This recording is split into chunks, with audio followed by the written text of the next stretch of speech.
Hey guys! Welcome to another episode of Mediocre Reviews and Awesome Brews. I'm your host, Tony. I gotta tell you, I'm absolutely embarrassed.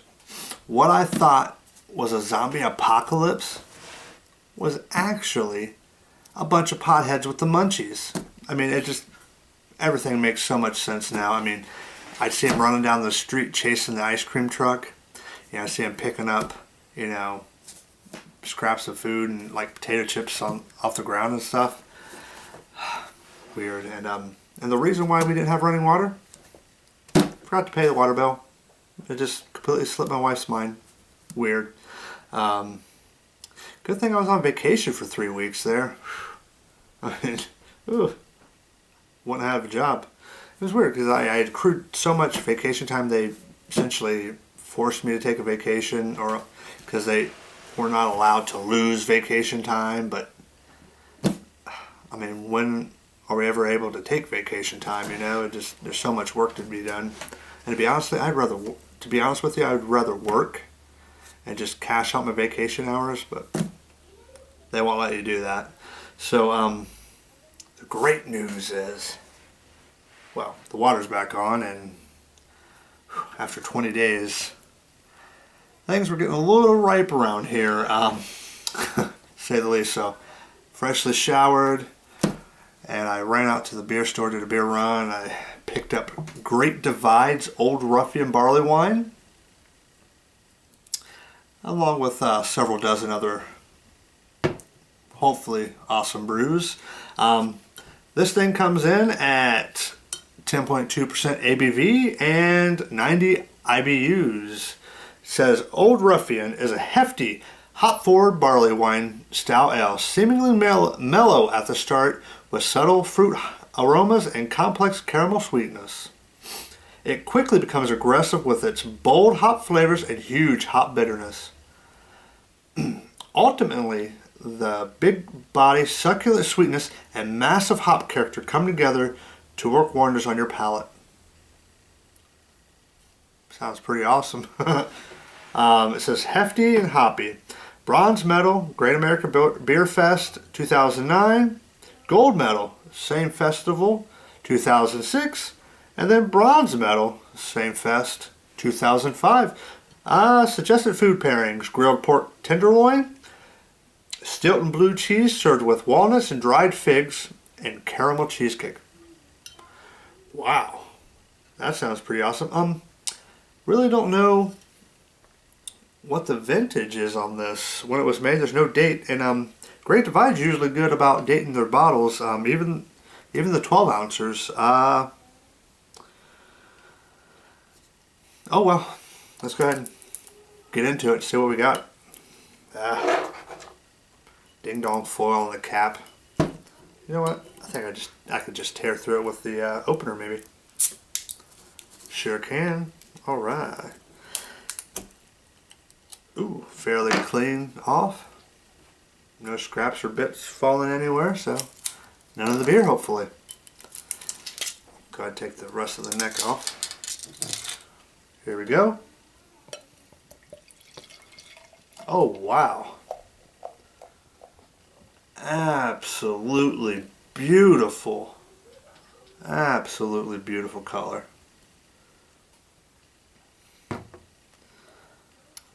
Look at the head on that. Nearly 3 fingers worth of head. Absolutely gorgeous. Ruby, light, reddish orange color. Not quite ruby. With some tinging of brown in there. Fairly off-white head. Big malt sweetness, caramel sweetness in the nose. I'm not getting any of that hefty hoppiness that they're talking about on the label. I don't know. There's some dark fruit qualities in there.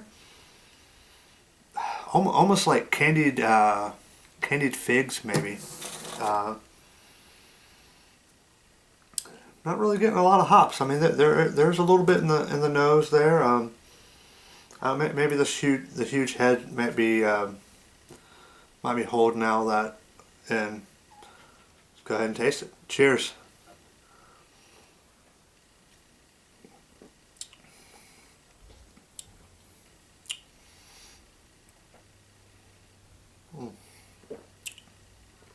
Definitely get a kind of a mellow, sweet start, and it escalates into some piney hoppiness. There's a little bit of sweet orange bitterness mixed in there. It's definitely escalating in hoppiness at the back of the tongue. Really fighting with the alcohol warmth there, and it's just sitting on the back of my tongue very, very heavily.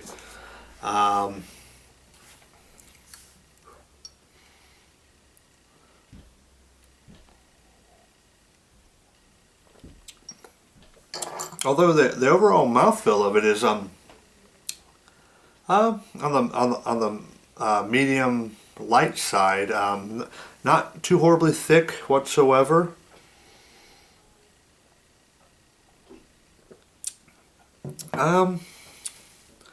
This must be an older bottle, because there's some nice hoppiness to it, but it's not as hop forward as a lot of fresh barley wines are. So I'd say this have to be, unless it's hidden somewhere in the label.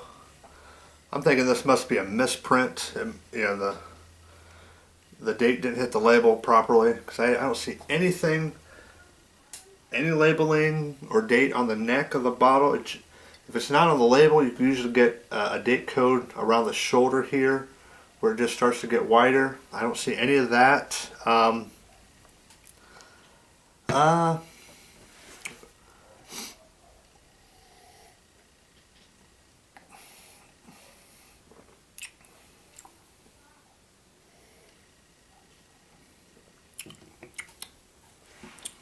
Now that the head's dissipated, I'm getting more dark fruity qualities to it. A little more citrus notes to it. But like I said, it's more of a sweet orange bitterness. And if you noticed, the power came back on. We had some storms starting to roll in, and then they vanished, and the power came back on. Oh well. And now that the head's dissipated, the alcohol warming in the back, just the very back of the palate, has kind of overpowered that hoppiness. It's kind of that struggle with the hops there. Really don't get any of that in the throat or in the chest at all. As far as complexity, this is the complexity is fairly mild for a barley wine. You know what? I get that piney hoppiness in the nose.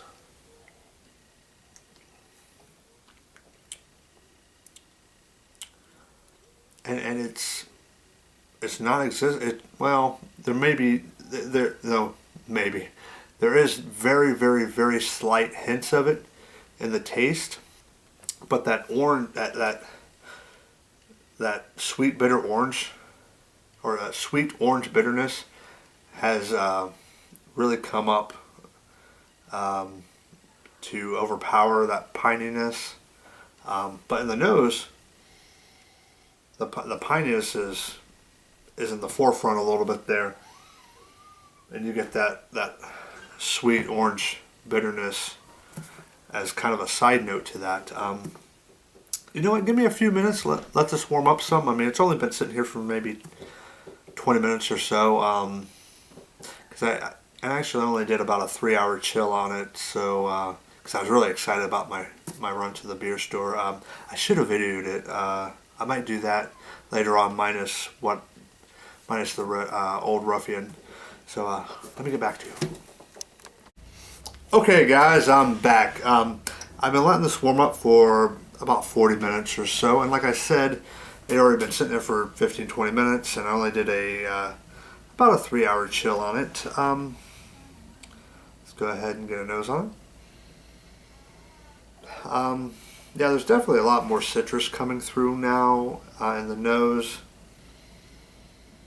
I'm getting more of an alcohol aroma.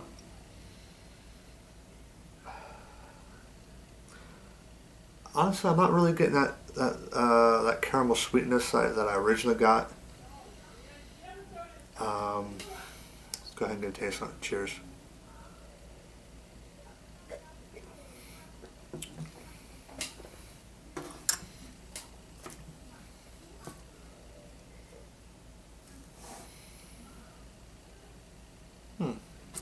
Wow. That orange sweetness has definitely come up some. There's a lot more citrus notes, particularly orange, in it now, and it's complemented fantastically by the caramel sweetness because that's come up dramatically. I mean, wow. It's like some sort of orange flavored caramel candy almost. That the warming, the alcohol warming has come up a little bit. There's still, I mean, there's hoppiness to it, but the overall bitterness is fairly light. I mean, it definitely sits right there on the back of the tongue.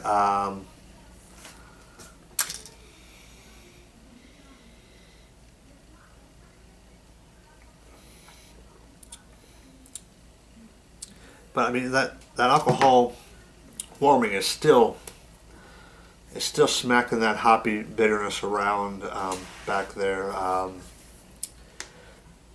Like I said, it's still it's a fairly light mouthfeel. Not quite as light as drinking water, but it's a little bit thicker than that. Not having a date on the bottle, I don't know if this is a fresher barley wine or it's been aged for a year or so, because it definitely tastes like it's been sitting around for about a year or so, but that complexity just is not there for a barley wine. I definitely like those really complex barley wines. That's why they really win my favor compared to IPAs and Imperial IPAs, because a lot of times IPAs and Imperial IPAs tend to just really hit that bitterness note and completely miss all those other complex flavors, whereas barley wines, for the most part, hit every single note there is on that palate keyboard, let's call it. For that, I'm gonna have to give it. I'm gonna have to give it a 6 on the scale of 1 to 10. I like it. It's definitely a good beer. It's not too overpowering, overpowering. But it's definitely got a little bit more of a kick to it as far as hoppiness, and a little bit more of an alcohol warmth than, say, Sierra Nevada's Bigfoot barley wine. If you want to try something new, definitely pick this up. But if you're a huge fan of barley wines, I say try it to say you tried it. But if you're a fan of barley wines, I don't think you're going to be too horribly impressed. I'm going to get out of here. Cheers.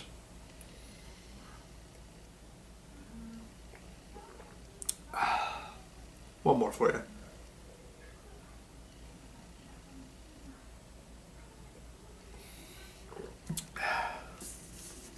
Thanks for watching.